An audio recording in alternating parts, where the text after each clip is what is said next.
A racist director slaps a black teenager on a plane, but just seconds later, an elderly man stands up and changes everything. The sharp sound echoed, the sound of a hand striking someone's face, loud and sharp like thunder, breaking the silence of the plane's cabin. In that instant, all noise seemed to vanish, and the 237 passengers in the cabin froze, caught in the same intense shock as the dry, hollow sound reverberated through the aircraft soaring 36,000 feet above the ground. Marcus Williams, a 16-year-old black teenager and the son of the FAA Administrator, was slapped directly in the face by a middle-aged white man, Warren Caldwell, right in the middle of the crowded passenger cabin. The boy's head jerked to one side from the force of the slap, his left cheek turning bright red, his eyes wide open in shock and humiliation. One by one, eyes and heads turned toward row 16, where the nightmare had just begun. 237 passengers were silent, none of them daring to say a word. Warren Caldwell, his face as red as wine,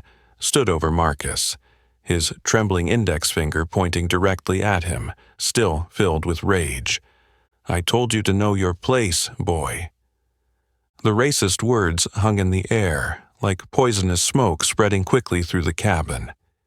The people around, mostly white, some of color, stood frozen, like wax figures. A few phones were raised, but no one dared to intervene. The flight attendants were still far off, unable to reach the scene in time. Marcus said nothing. He didn't cry, scream, or resist. He just sat there, maintaining the quiet pride of someone who had grown too familiar with situations like this. But not here. Not in this sealed airplane at an altitude of over 10,000 meters, where every gaze felt like a razor-sharp blade. The atmosphere was tense, like a taut string, stretched to its limits, just waiting for the slightest touch to snap. And then, from row 23, an elderly man slowly stood up. He wasn't in a hurry, wasn't shouting, wasn't rushing toward the scene in panic. He simply stood. But his silence spoke louder than any words. His hair was graying, his face weathered by hardship, with eyes deep and filled with an unspoken sorrow. His stature wasn't tall, but he stood firm, like an ancient oak, a man you'd pass by hundreds of times in life without a second thought, but today no one could take their eyes off him. A flight attendant's voice came from behind. "Sir, please remain seated. Passengers are required to stay in their seats while the plane is—" But the man interrupted her in a voice that wasn't loud, but resonated like a bell ringing in the night. "I can't do that. Not this time." No one knew who he was, no one understood what he was about to do. But in that moment, the entire cabin seemed to become a stage where history, memory, and justice were about to intersect. Hundreds of eyes turned toward him, toward Marcus, and toward the man who had just slapped a child in the sky. No one could have guessed that the next 17 minutes would change the fates of 3 people, Marcus, Caldwell, and the stranger who had stood up, forever. As the elderly man stepped forward, all eyes were on him. But in the middle of the cabin, Marcus remained seated, straight-backed, his eyes fixed on the floor, his hands gripping his knees tightly. Not a single tear, not a word of complaint, only a cold silence, that of someone all too familiar with injustice, but it still hurt as if it were the first time.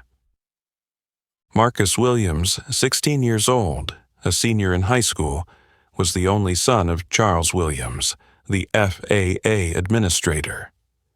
To the public, Charles Williams was the ideal figure, dignified, decisive, and visionary. But to Marcus, he was a father who was so strict he was almost cold, always demanding absolute perfection, always treating excellence not as something praiseworthy, but as an obligation. Since childhood, Marcus had lived between 2 opposing worlds. One was the glow of his father's powerful position, where white people smiled and exchanged pleasantries but always with a controlling gaze. The other was the black community, where every small achievement had to be earned with double the effort. He was the child who always had to tread carefully, speak just the right amount, smile just enough, because a single mistake could cause everything to crumble. This year's National Science Decathlon wasn't just a test. It was an opportunity, a ticket to prove to his father that, I don't need to follow in your footsteps. I can still create my own summit, through science, through intellect, through myself. His chosen topic was gravitational waves produced by a binary black hole collision, a field of modern astrophysics far beyond his years. Marcus wasn't just good, he was exceptional. But that exceptional always came with the unspoken undertone of, oh, impressive, for a black kid. Back to Warren Caldwell, the man who slapped Marcus in the cabin. His face was now hard, torn between anger, fear, and wounded pride. He was not a jobless thug or an uneducated brute.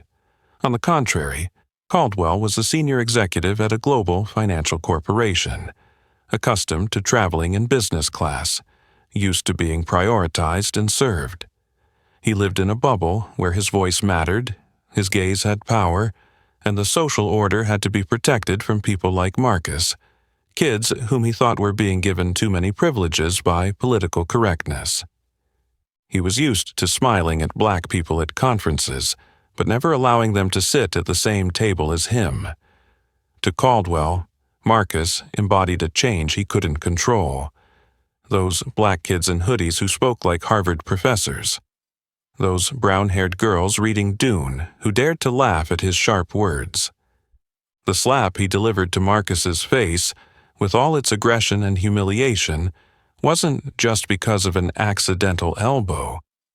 It was the action of someone trying to hold on to an old world that was cracking. And in the midst of it all, Marcus, with his black backpack and simple gray hoodie, his left cheek still burning, carried not just a physical wound, but a deeper, more painful ache. That no matter who you are, no matter that your father runs the skies, there will always be people who think you don't belong here. And there will always be people willing to raise their hand, to strike you in front of hundreds.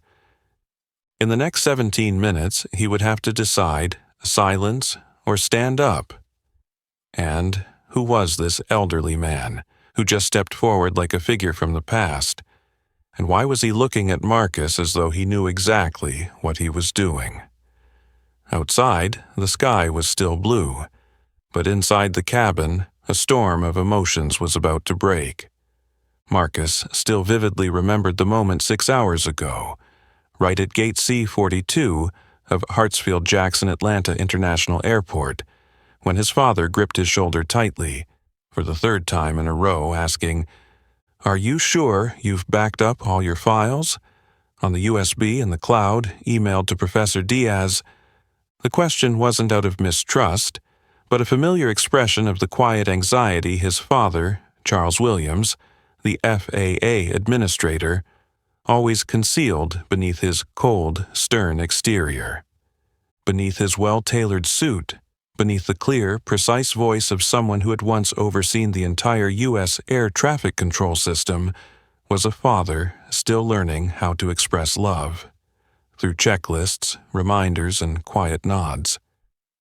Marcus smiled softly as he replied, "I've checked everything, Dad." 3 times. His father sighed, placing a hand on his son's shoulder, his gaze softening for a brief moment. "You know I'm proud of you, right? Not just because of the competition, but because you've stood strong, even though your mother, even though she's no longer here." That was the void Marcus couldn't put into words.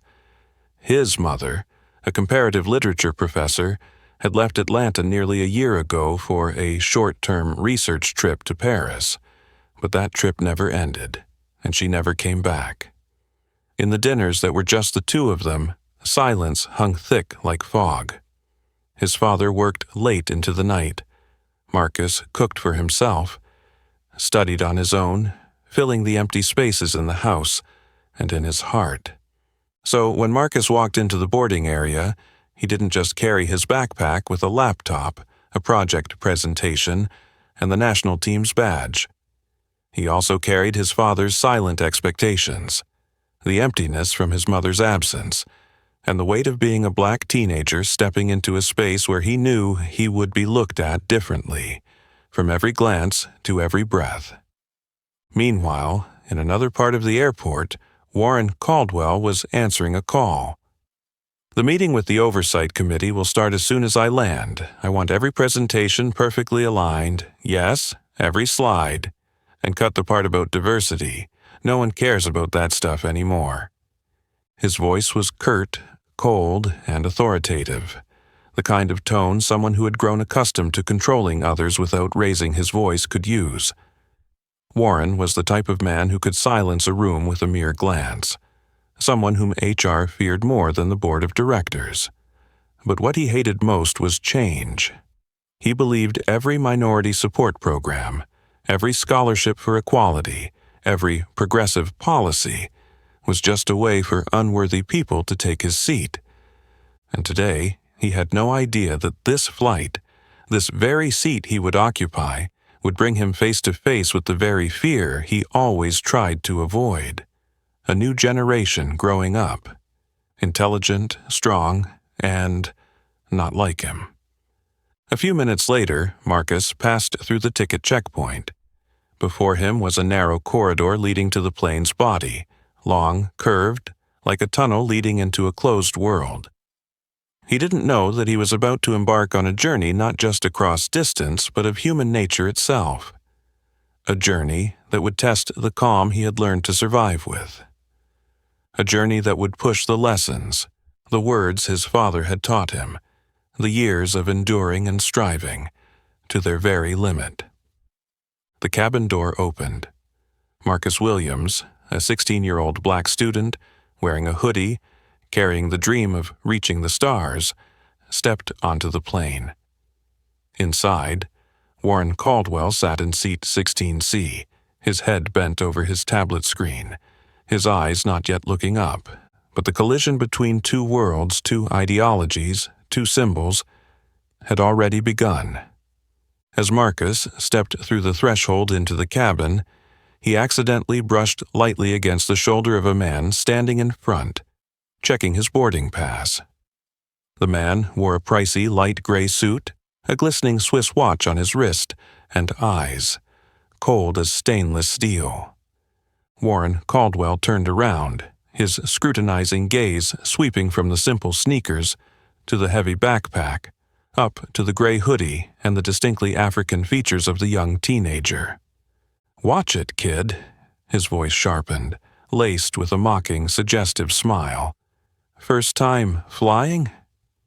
Marcus recognized that voice. It wasn't the voice of any particular person, but the tone, the condescension disguised as politeness, the kind he had heard throughout his years at elite private schools, the way adults would call him young man, but their eyes said, "You don't belong here." He took a deep breath, instinctively slipping into a practiced reflex from his youth, the Harvard interview voice. "No, sir, I just momentarily lost focus. My sincere apologies for the inconvenience." Warren raised an eyebrow, surprised, slightly uncomfortable. He didn't say anything more, just nodded indifferently and turned away.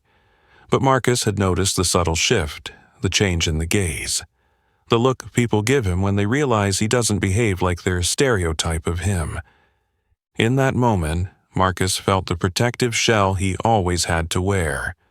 The polished language, the straight posture, the confident gaze, fully activated. Not to show off, but to protect himself from the quiet, venomous biases, the looks, the laughter, the sidelong glances from those who believed they were naturally above him in society. He recalled his father's words. "You're not allowed to make mistakes, Marcus. Others can mess up, but not you. As a black man, you always have to be precise, from the words you speak, to how you sit, to every step you take." Caldwell moved ahead into the cabin, greeted by the flight attendant's professional smile. He didn't look at anyone, merely nodded, as though he were entering his own private office. Marcus followed behind, his eyes sharp, but his heart heavy.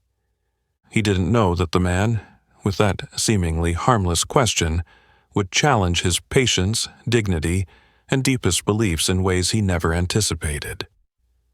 Behind them, row 16 awaited the three of them to step into an invisible trial: Marcus, Sophie, and Warren Caldwell. In that moment, 3 generations, 3 social backgrounds, 3 perspectives were about to collide, not with guns or fists, but with glances, words, and attitudes, the sharpest weapons in the civilized world. And Marcus, the boy in the hoodie carrying the Williams name, had begun to face the first force in his journey to define his true worth. The cabin door closed behind Marcus.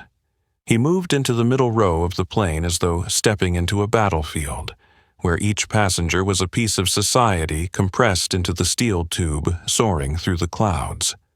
Row 16 appeared. The middle seat, 16B, was Marcus's seat. In the window seat, 16A, sat a young woman around his age, her brown hair falling softly over her shoulders, intently reading Dune. In the aisle seat, 16C, was none other than Warren Caldwell, the man in the gray suit from earlier, now buried in his tablet, the screen's glow reflecting off his stiff, steel-like cheekbones. "Excuse me, I need to get to the middle," Marcus spoke softly, maintaining politeness in every syllable. Caldwell looked up. A flash of recognition crossed his eyes, followed by an unmistakable emotion: disappointment, tension, disdain. He sighed. The movement of standing up to give way appeared deliberately uncomfortable, his shoulders twisting sharply, stepping backward into the aisle as if having to sacrifice the whole world to do so. No one spoke, but the contempt radiating from his body language needed no words. "I was hoping you'd sit in another section," Caldwell muttered, just loud enough for Marcus to hear. Marcus didn't respond, didn't react. He only nodded slightly, as if he were all too familiar with this type of unspoken interaction, the kind of interaction that didn't have a name, but cut into the heart like a quiet knife. Sophie, the girl in the aisle seat, looked up and met Marcus's gaze. She smiled gently, sincerely, as if trying to break the coldness that had settled in the air. "Hi, I'm Sophie. These seats really are designed for paper people, not real humans." Marcus chuckled softly. "I'm Marcus, and I totally agree." That brief conversation, fleeting but warm, was the first light in the tunnel of pressure Marcus had just stepped into. He felt a little less small, but that warmth didn't last long. Caldwell returned to his seat, sitting down with a deep, loaded sigh, and immediately stretched his hand to claim most of the shared armrest between them. His hand was large, strong, firm, not to support, but to dominate.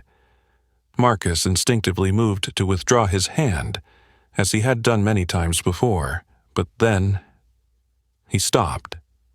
His father's words echoed in his mind. "Never apologize for being where you belong. And that seat? You've paid for it just like anyone else." Marcus placed his elbow back down, gently touching Caldwell's arm, but not yielding. No words were exchanged. But the tension was thick, like mist before a storm. While Sophie returned to her book, Marcus quickly pulled out his earbuds, intending to put on some music to block out the suffocating atmosphere. But just as he plugged in the wire, a light nudge from Caldwell's elbow pushed his hand aside. Not by accident, on purpose. "Sorry," Marcus said, automatically, like a survival reflex. Caldwell didn't respond, merely curling his lips slightly as though Marcus had just admitted to some pitiable mistake. That was the first step in the game of unspoken power. A game Marcus had played many times in his life, in classrooms, at science conferences, in the elevators of luxury hotels. A game where people like Caldwell always think they're the ones holding the rules, until the other side refuses to play by them. In the cabin, the flight attendants began the safety briefing. Everyone seemed barely focused, but Marcus, though his ears pretended to listen, felt more than ever the presence of another sound. The rustle of prejudice, the cracking of patience, and the deeper breaths of a boy trying to hold his composure amidst cold stares. The flight began like any other, but in row 16, an internal flight had silently taken off, heading towards confrontation, towards self-assertion, towards things no instruction manual could ever teach. And to Marcus's right, Warren Caldwell, his face still expressionless, had started studying Marcus more closely, as though waiting for him to make a mistake. Marcus quietly pulled out his phone and opened his presentation to review it one last time.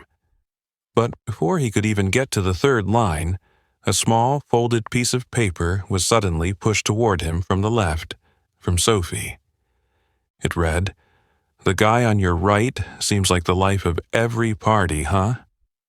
Marcus chuckled quietly, trying to stifle the sound. He pulled out a pen and wrote beneath it, a mix between a Bond villain and an ethics teacher. Sophie giggled softly, reaching out her hand. They exchanged pens, paper, and glances, things that, at 16, sometimes have more power than any smartphone. A few seats over, Caldwell glanced over, his eyes narrowing. He didn't say anything, but the way he stopped typing, rested his hand on his forehead, and sighed deliberately was an unmistakable message. "I don't like this happening next to me." But Marcus didn't stop. Sophie tilted her head toward him, quietly asking, "What are you doing in LA?" "The National Science Decathlon, Astrophysics, Gravitational Waves from Binary Black Holes." Sophie's eyes lit up. "Wow. I barely scraped through Physics 2, and this still sounds mind-blowing." "And you?" "Visiting my mom. My parents are divorced, and I'm the ping-pong ball between Atlanta and LA every summer." Marcus nodded, understanding. Two kids from two different worlds, both trying to rewrite their place between the tangled lines of family, society, and growing up. Caldwell reached for his earbuds. But instead of putting them on, he stared at Marcus, then turned to Sophie, pursing his lips and asking, "Are you two planning on talking the whole flight?" The question was like a cold splash of water. Sophie turned to him, offering a faint smile. "We'll keep our voices down, if it bothers you." "It does," Caldwell interrupted, his gaze cutting through the words. "Some of us need to focus on serious work." Marcus felt his cheek heat up, not out of embarrassment but from the simmering anger. Not because he was being asked to be silent, but because of the way it was being demanded. As if two kids, especially him, were an unnecessary nuisance. But once again, he swallowed his reaction as he had been taught. Calm, no confrontation. Not to be labeled as the angry black kid. Sophie, though, didn't. She raised an eyebrow. "We've been talking very quietly. You can use the headphones, or your ears. The choice is yours." Caldwell turned away, but from his eyes, Marcus knew. This conversation was far from over. A little while later, when the flight attendants passed by offering water, Sophie seized the opportunity to push another piece of paper toward Marcus. "This guy has CEO-level Karen energy." Marcus fought back a laugh. He quickly wrote back, "Prediction. He'll say, 'When I was younger, there were no privileges in the next 30 minutes.'" Sophie replied instantly, "Prepare for the tradition, values, work ethic speech. I've heard it from my uncle." The atmosphere in row 16 seemed light-hearted, but beneath the humor was a cold truth. Prejudice existed, not loud, but bleeding slowly. Marcus's presence, even without saying a provocative word, was enough to make Caldwell feel threatened. And the fact that he was chatting comfortably with a smart, funny white girl only made the layers of Caldwell's facade start to peel away. Marcus felt it in the way he shifted, claimed more of the seat space, staring at the tablet screen but not reading anything. But this time, Marcus didn't feel alone.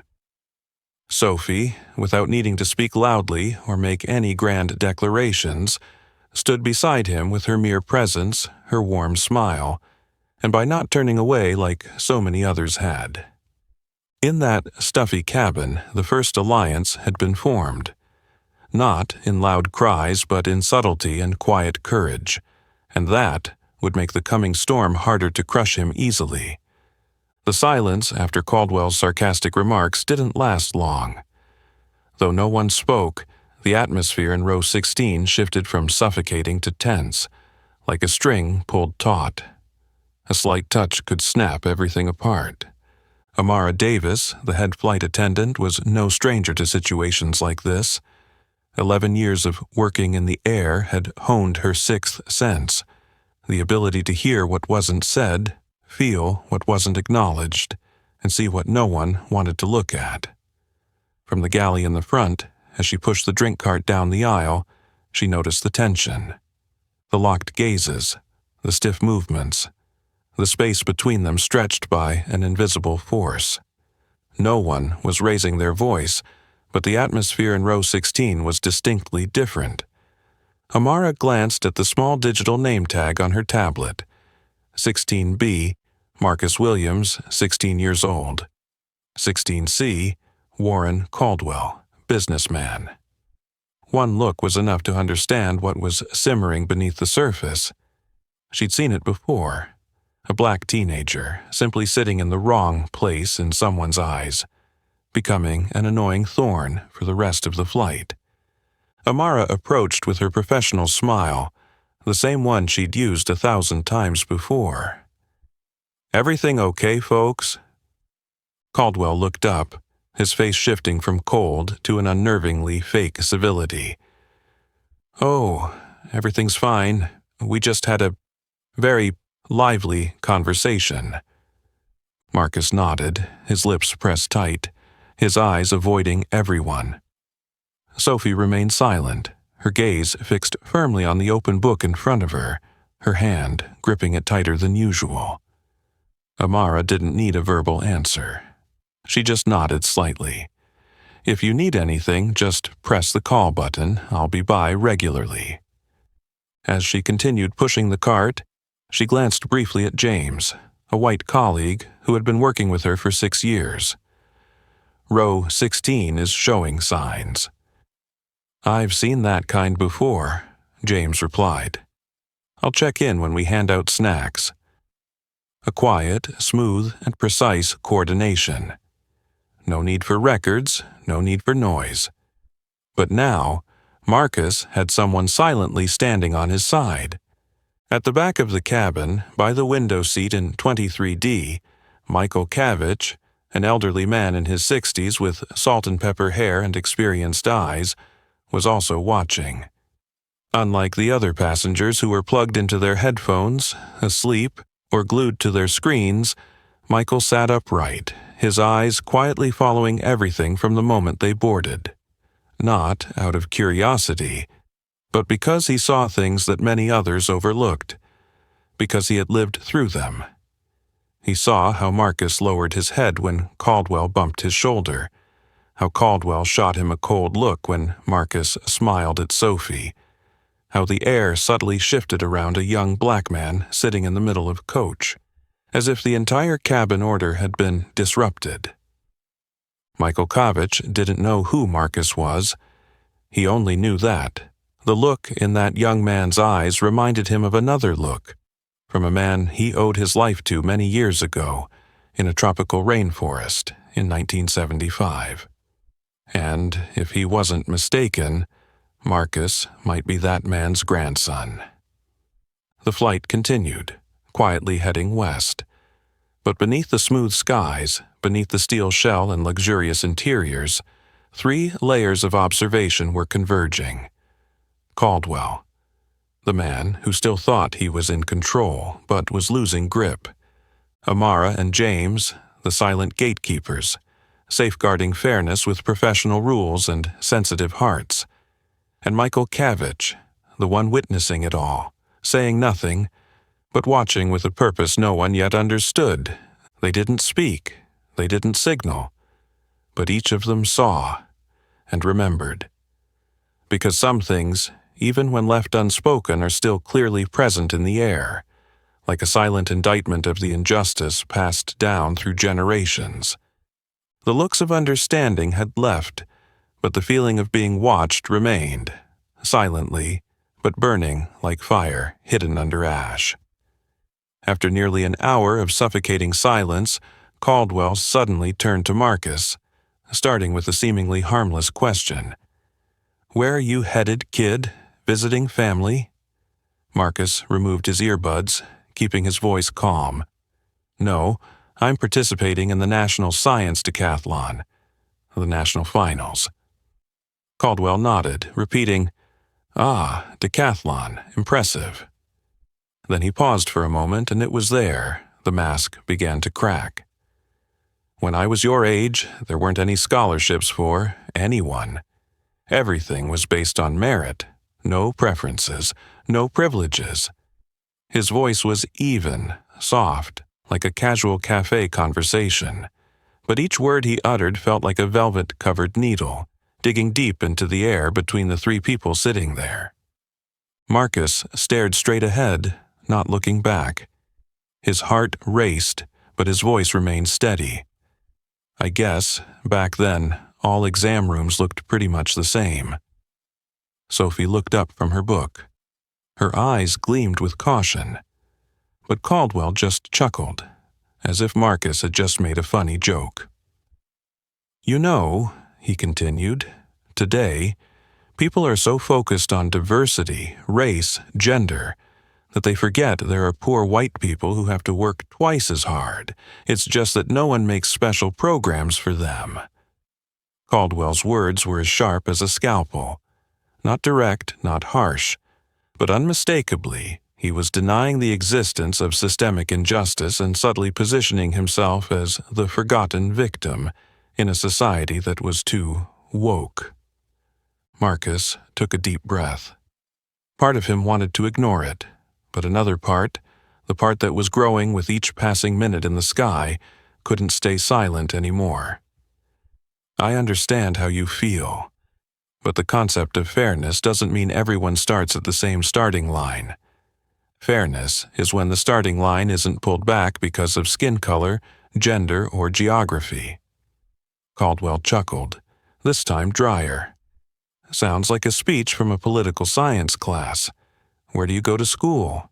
One of those fancy private schools with a diversity scholarship, huh?" Marcus turned toward him, their eyes locking. "I got into the school because of my grades, because of my essay, because of my interview. And if you think my skin color is a golden ticket, then maybe you don't understand the price someone like me has to pay to sit in this seat." The air thickened. No one argued, no one raised their voice, but the cabin seemed to cool a few degrees. Sophie put her book down, gently but decisively. "I think what Marcus just said is completely right. Actually, I think the affirmative action system has never been enough to make up for generations left behind. The people who are denied aren't because of their abilities, but because of their last names, their addresses, the color of their skin under the classroom lights." Caldwell looked at Sophie, his gaze faltering for a brief moment. Perhaps he hadn't expected a young white girl to stand up for the black kid sitting in the middle. "You're too young to understand that this world doesn't revolve around who gets treated unfairly anymore. Now it's about reverse retribution. People choose who has a story to tell, not who works the hardest." Marcus gripped the edge of his seat. That comment, an attempt to erase all of his genuine effort, and the efforts of countless black children in this country, was the kind of discrimination he hated the most. It didn't contain hate-filled words, but it distorted the truth. He lifted his head, his voice low but clear. Not every story is about being a victim. Some stories are the truth. And the more you deny it, the clearer it becomes that you're not willing to listen. Amara, standing off to the side, turned her head to look. Michael Cavich, in row 23, closed his eyes, but still heard every word.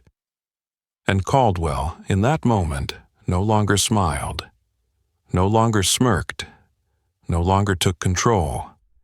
All that was left was a man who was feeling his power challenged for the first time. Not through rebellion, but through intellect. And that was what made him hate Marcus more than anything else. The silence after the sharp exchange, still controlled, left Marcus feeling as though his head were spinning.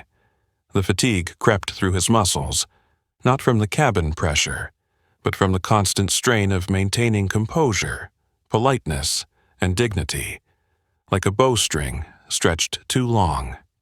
He leaned back in his seat, closed his eyes, and allowed his body to temporarily sink into a fragile calm. His ears could still catch the hum of the engine, the soft whispers of those nearby, the faint hiss of wind brushing against the aircraft. But he couldn't hear Caldwell's voice. At least, not at that moment. 15 minutes later, Marcus awoke, sensing something odd in the air beside him. He cracked his eyes open and saw Caldwell leaning towards the aisle, speaking with the man in 17C, another white man, around Caldwell's age, casually dressed but still exuding a businessman's demeanor. "I'm telling you," Caldwell was saying, his voice not loud but clear. "Nowadays, if you're a straight white man working hard, congratulations, you're the one left behind." The man nodded, seemingly in agreement. "Exactly. My grandson came home from college talking about white privilege. Meanwhile, I grew up poor in Alabama, working on the farm from a young age." "What privilege?" Caldwell chuckled dismissively. "Exactly. They're teaching kids to be ashamed of their skin color.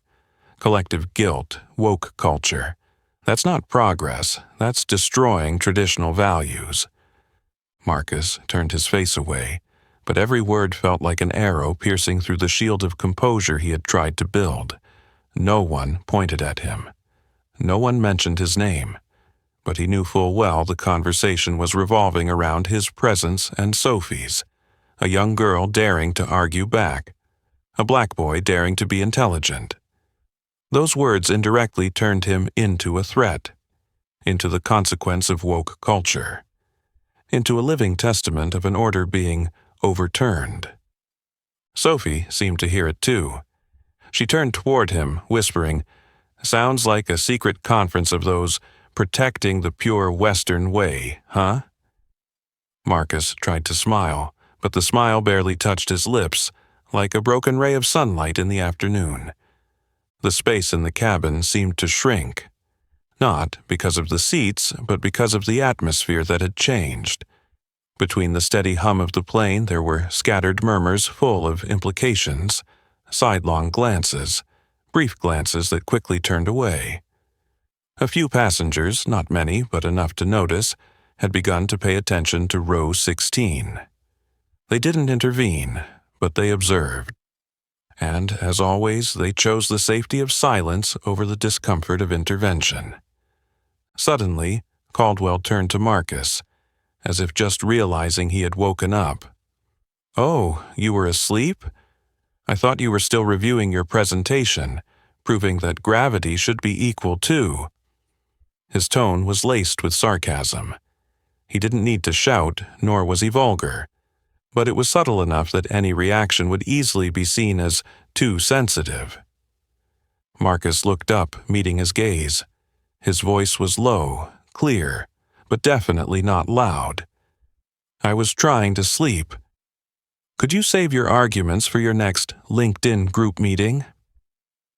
For a moment, Caldwell froze.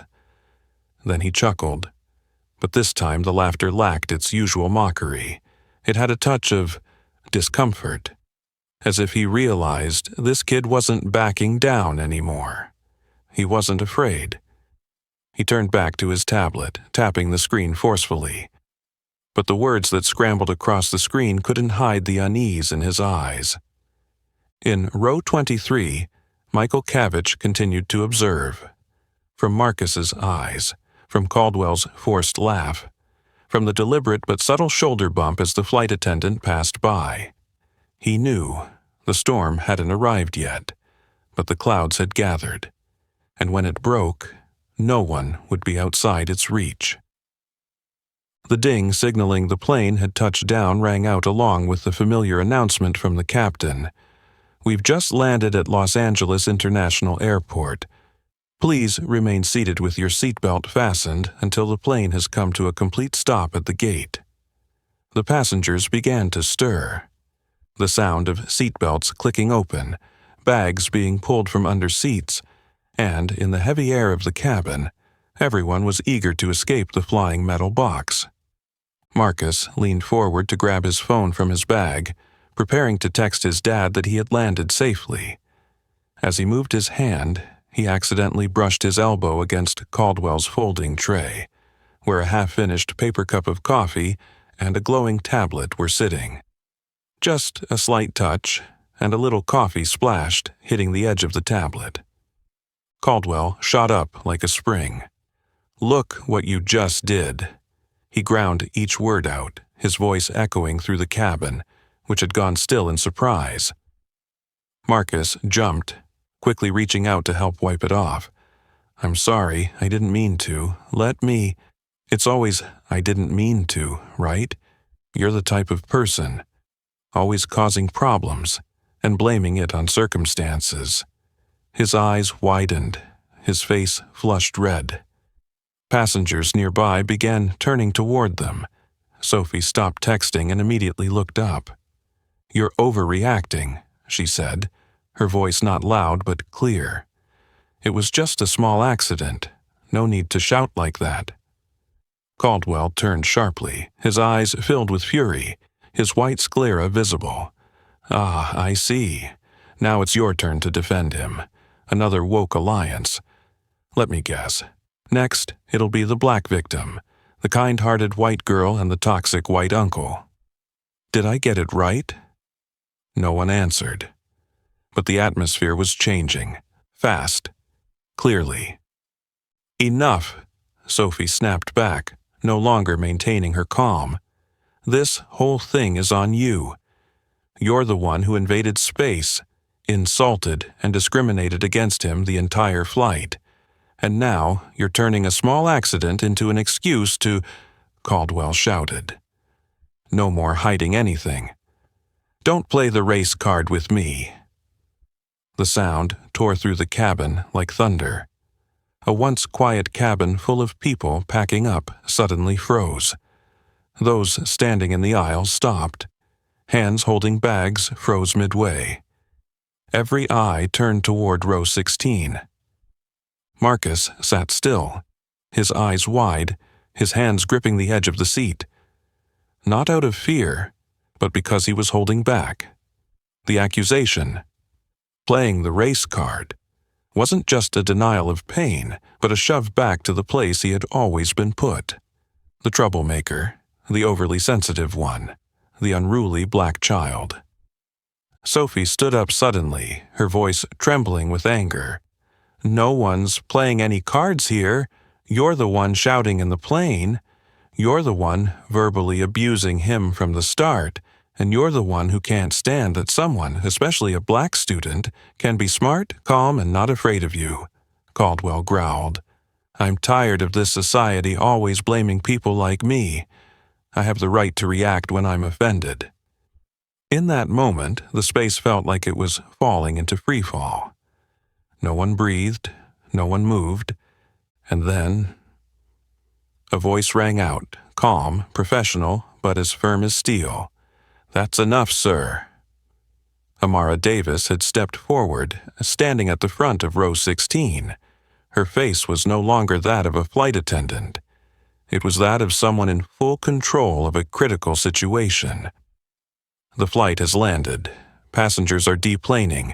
If you continue causing disruption, we will have to call airport security to intervene.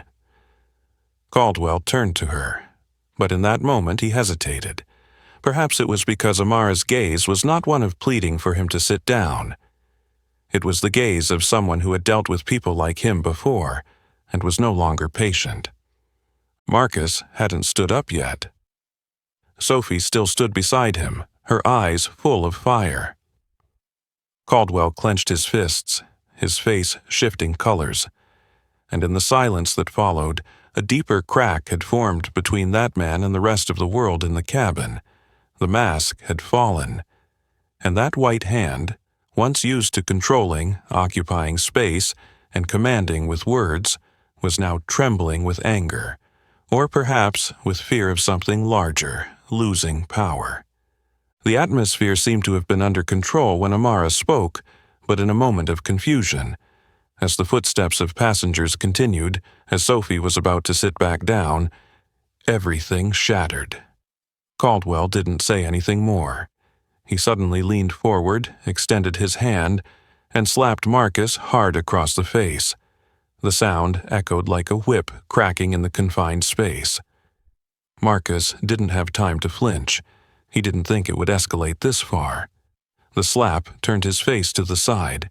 The earbuds fell to the floor, his left cheek burning as if someone had just pressed a hot iron to his skin. He didn't cry.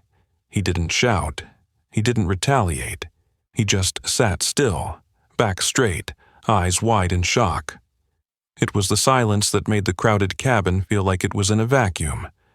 No one moved. No one spoke. The man, sitting in 17C, Caldwell's companion, gaped but didn't dare say a word. Sophie was stunned. She stood up again, but this time her hands shook, her lips stiff, unable to utter a single word. Amara took a step back, not out of fear, but to grab the emergency radio. Her voice was as sharp as a blade. "James, we have a physical assault. Call security immediately. Row 16. And then, with a single movement, the frozen atmosphere was shattered. Michael Cavich, from row 23, stepped forward. Not in a hurry, not shouting, but his thin, sturdy frame was as solid as an ancient beam that time hadn't worn down. When he reached them, he didn't ask anyone. He didn't ask for permission. He simply stepped between Caldwell and Marcus, his back to the young man, facing directly the one who had just struck him. His voice wasn't loud, but it carried farther than any announcement could. "You will not touch him again." Caldwell took a half-step back, caught off guard by the intervention of a man he didn't recognize. "Who are you? This doesn't concern you." Michael didn't move. He didn't need to raise his voice, but his gaze, deep, bright, and as hard as tempered steel, made it clear that no one dared interrupt. "This concerns all of us," he said, each word heavy as stone. "When an adult attacks a child, when a white person behaves as though power is an inherent privilege, and when no one dares to stand up, then we all have a responsibility. I stand here to ensure that silence doesn't repeat itself." Caldwell stiffened. Not from the threat, but because in Michael's eyes he saw something he couldn't explain. Authority not from position, but from the silence that had gnawed at his conscience. And that was what made him afraid. Marcus still sat still, his hand touching his cheek, his eyes staring at the back of the older man standing in front of him. He didn't know who he was, but somehow he knew. His presence had changed everything. It was no longer about one person being humiliated. It was no longer about one slap. It was about an entire generation, a truth, a firm rejection of violence and prejudice. And for the first time since the plane had taken off, Caldwell stood speechless. No more excuses. All he had left was a trembling hand lowering, and an expression that no longer concealed his overwhelming confusion. In the silence, dozens of passengers stood still as witnesses to a historic moment, where a black child was slapped but didn't fall, and where an old man stepped forward not out of obligation, but because his conscience had waited for this moment his whole life. Caldwell lowered his head, not out of regret, but because he had no more reason to look up. He hadn't expected that the slap he thought would be a punishment would turn out to be the final blow to the very moral mask he had worn his whole life. Meanwhile, Michael, still standing between Marcus and Caldwell, didn't take his eyes off the man who had just struck the boy, and with a voice steady and calm, he began to speak. Not with anger, but with a tone that felt heavy, as if telling something that had weighed on his heart for half a century. I've seen people like you many times, people who believe power is inherited, that social order is immutable, that skin color and money give them the right to speak, while others are only allowed to remain silent. In 1975, I was a young American soldier sent to Vietnam. I once witnessed a fellow soldier, a black man, being scolded and insulted by a superior officer right in the barracks, and I didn't speak up. The cabin was silent. Amara stood behind, and James had just appeared from the back of the cabin. No one interrupted. I didn't speak up because I was afraid. I thought, if it's not happening to me, then it's best not to get involved. I thought that silence was a way to survive, but I was wrong. I survived, but that friend of mine, James Henderson, did not. The name made Marcus look up. He furrowed his brow. James Henderson is your grandfather? Marcus softly asked. Michael nodded slightly, his eyes wet but still firm as he looked into the past. He saved my life, Marcus. During an ambush, he shoved me into a foxhole when a grenade exploded right behind me. He lost blood and didn't get medical help in time.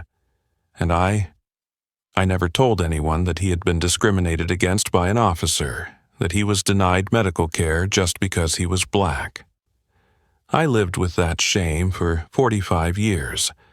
I stayed silent to protect my career, my family, my normal life, but the price of that normalcy was a debt, not to the dead, but to those who live on. Michael turned to Marcus. His voice trembled, not out of fear, but because the truth was finally being set free. I don't know if your grandfather ever told you this, but when I saw you get on the plane with that look in your eyes, the same look James had all those years ago, I knew I couldn't stay silent any longer. I didn't stand up just to protect a boy who was slapped. I stood up to give back the voice I should have given to your grandfather back in 1975.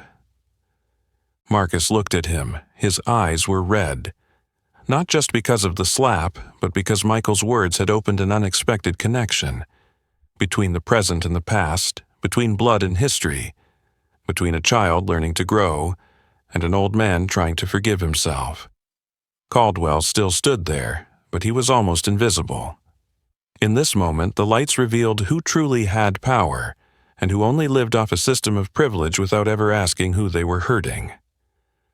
Michael stepped back, turning fully to Marcus for the first time, placing a hand on his shoulder.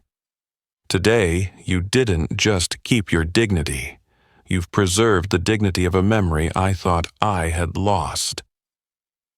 Outside the cabin, airport security was waiting. Amara turned, nodding slightly. James, her colleague, stepped forward to help Caldwell gather his belongings, but he stood frozen, as if gravity had doubled around him. No one needed to shout. No one needed to call his name anymore, because everyone had seen, with their eyes, with their ears, and with their hearts, what had just happened, and that would not be forgotten. The plane came to a stop. The door opened. A chapter had just ended, but for Michael and Marcus, the real chapter had only just begun. When the security officers entered the cabin in their blue uniforms and stern demeanor, Warren Caldwell said nothing more. He didn't resist. He didn't offer any excuses. There were no pleading or remorseful looks. Just the blank face of a man who had just realized that the world he had once believed was solid was now crumbling beneath his feet. A passenger nearby, no one knew who, had captured the entire incident on their phone. The video, just over 2 minutes long, from the slap to the moment Michael stood up, was enough to spark a wildfire on social media.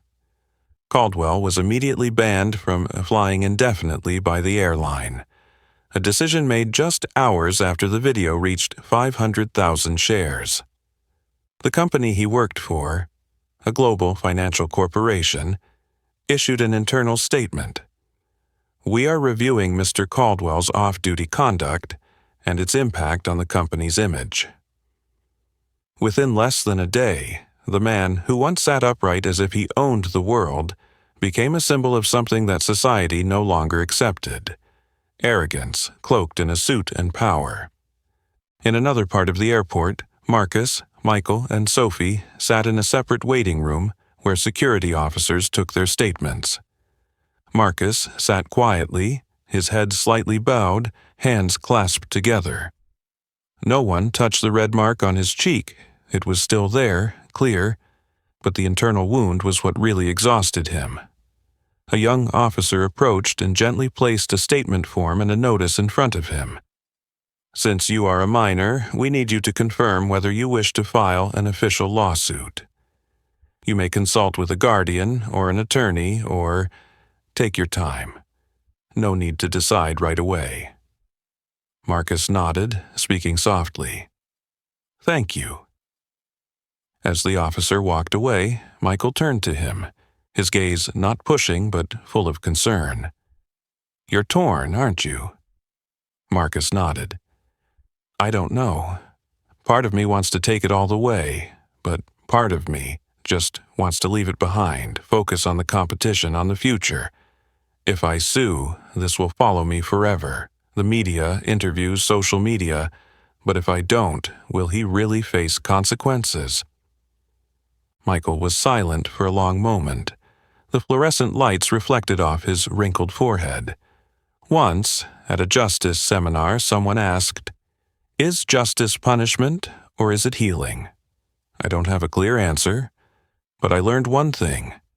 Justice doesn't always come from the court.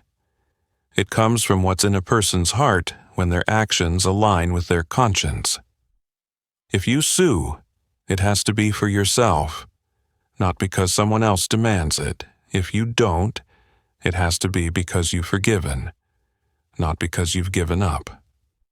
Marcus remained silent. He looked at Sophie, who had been there the whole time, unwavering, never bowing to the wrongs. He looked at Michael, a man who had spent his life seeking a moment to stand up and had found it today. And finally, he looked at himself, the son of an FAA leader who had always been taught that sometimes silence is wise, but there are times when one must speak so that others know you are living, not just existing. "I need one night to think," Marcus said softly. "Exactly," Michael smiled. "And you have every right to do that without feeling pressured by anyone."